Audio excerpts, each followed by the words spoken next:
In this video, I'm going to take a look at how temperature can alter the feasibility of reactions. So obviously we need to start with the Gibbs equation, delta G equals delta H minus T delta S. And if delta G is less than or equal to 0, then the reaction would be feasible at the temperature stated. So the first type of reaction we'll look at is an exothermic reaction with a positive entropy change. So this is obviously a reaction with a negative delta H and a positive delta S. So first of all, if we just look at these terms, delta H is negative, delta S is positive, and because we're using the Kelvin scale in the Gibbs equation, temperature is always positive. There's no such thing as a negative temperature. So this whole T delta S term will always be negative because you've got minus multiplying positive term, and so it stays negative. So we've got negative, negative. So delta G will always be negative. Therefore, it doesn't matter what the temperature is, these will always be feasible. So the first thing we can look at is what's going to happen as temperature increases to this exothermic reaction with a positive entropy change. As temperature increases, this term, this T delta S term, is going to increase. The delta H and the delta S won't change, so this term is going to increase, and so you're combining this same delta H with a larger negative T delta S term, and so therefore the delta G will just get more and more negative. So as temperature increases for this exothermic reaction with a positive entropy change, it's going to get more and more feasible.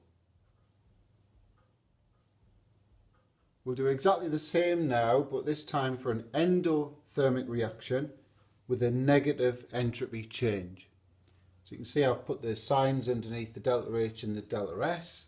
So positive delta H for endothermic, negative delta S for the negative entropy change.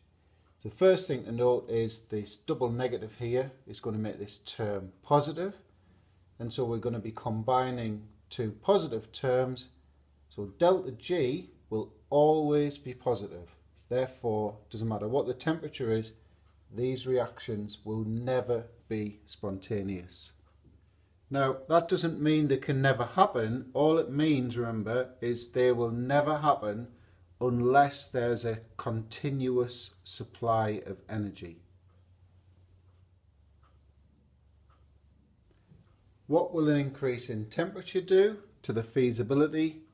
So if we increase temperature, this term, remember the delta S, the delta H won't change. If we increase temperature, this T delta S term is just going to become more and more positive because we've got this double negative here. More and more positive. So we're combining this positive with an even bigger positive. Delta G is going to be even more positive, and therefore the reaction becomes less and less feasible. So the last scenario we'll look at is an endothermic reaction with a positive entropy change. So it's getting more disordered going from reactants to products. So again, you can see I've got the signs there. We've got a positive delta H and a positive delta S. So we'll look at these two signs here. This term will stay negative. So what's going to happen as the temperature increases? Well, this will become more and more negative when you combine these two signs. So there's going to come a point where as the temperature increases, this term will eventually outweigh this term. So what's happening to delta G is becoming less and less positive. If this outweighs that, it's going to be positive. But as this is increasing, this negative, overall negative term increases, then it's sort of closing the gap, if you like, between the two terms. And eventually there'll come a point where the temperature is high enough where this term outweighs this one and delta G flips over to being negative.